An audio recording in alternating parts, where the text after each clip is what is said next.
It's me ആറ്റ്സോ guys. രാവിലെ പല്ലും തേച്ചിറങ്ങി നോക്കിയപ്പോൾ ഫുൾ ഇരുട്ട്. ചായയും കുടിച്ച് ഇന്നലെ ഉണ്ടാക്കിയ നെയ്ച്ചോറും കഴിച്ച്. സമയം രാവിലെ 4 മണി. ഞങ്ങൾ ഓച്ചിറയ്ക്ക് പോവാം. ഏപ്രിൽ 4 ഇന്ന്. കുക്കുയുടെ ബർത്ത്ഡേ. രാവിലെ എണീപ്പിച്ചിട്ട് കുക്കു എണീക്കുന്നില്ല, അങ്ങനെ കിടപ്പ്. ഉമ്മയുടെയും വാപ്പയുടെയും വെഡിങ് ആനിവേഴ്സറിയും കൂടിയാ. വാവിനെ മൈൻഡ് ചെയ്യാണ്ട് എന്തെങ്കിലുമൊക്കെ കാണിച്ചുകൊണ്ടിരിക്കും ക്യാമറ ഫ്രണ്ട് വരുമ്പം. അക്കു കണ്ടില്ലേ, യഥാർത്ഥ ടൂറിസ്റ്റ്. ഒത്തിരി ബാഗെല്ലാം എടുത്തുകൊണ്ട് വരുന്നുണ്ട്. കോട്ടയം റെയിൽവേ സ്റ്റേഷനിൽ ഞങ്ങളെത്തി. റെയിൽവേ സ്റ്റേഷനിൽ നിന്ന് ട്രെയിൻ കയറിയാണ് പോകുന്നത്. അവിടെ പോയപ്പോഴേ ഒരു ട്രെയിൻ കണ്ട്. രണ്ടാമത് വന്ന ട്രെയിൻ ഇത്. ഈ ട്രെയിൻ ഏതാണെന്ന് മനസ്സിലായ ഒരു കമൻറ്റ്. Guys Hamara train. ട്രിപ്പിന് ശേഷം ഞങ്ങളുടെ ട്രെയിൻ വന്ന്. ഞങ്ങളെല്ലാവരും ഇപ്പോൾ പരിപാടി. ഒരു സീറ്റും കിട്ടിയില്ല. മെമോ ട്രെയിനാണ്. അത് കഴിഞ്ഞ് വെല്ലാപ്പിക്കും വാപ്പിക്കും സീറ്റ് കിട്ടി. അത് കഴിഞ്ഞ് ഇവർക്ക് എല്ലാം കിട്ടി. അപ്പോൾ ഞാൻ നിൽപ്പ്. ട്രെയിനിൻ്റെ സൈഡിൽ കയറി ഇങ്ങനെ എന്തൊക്കെയോ കണ്ടുകൊണ്ട് ഞാൻ നിൽക്കുക.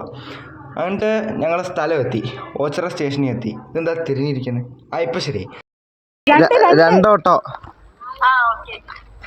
കിട്ടിയ ഗ്യാപ്പിൽ ഞങ്ങളൊരു കടയിൽ കയറി, ഒരു വിൻറ്റേജ് കടയിൽ കയറി ബണ്ണും ചായയും കുടിച്ച് വൈബായി. ഓട്ടോ എന്ന് ഉദ്ദേശിച്ച് ഈ വെള്ളിമൂങ്ങ കേട്ടോ. ഇവിടെ ഓട്ടോനേക്കാൾ കൂടുതൽ ഇതാ കാണുന്നത്. 2 വണ്ടി വിളിച്ച് ഞങ്ങൾ വീട്ടിൽ പോയി. ഇതാണ് വീടെത്തിയപ്പോഴേ കുറേ നേരം നിന്ന ക്ഷീണം മാറ്റാൻ ഞാൻ കുറച്ച് നേരം കിടന്നു. അപ്പോൾ അടുത്ത വീഡിയോ.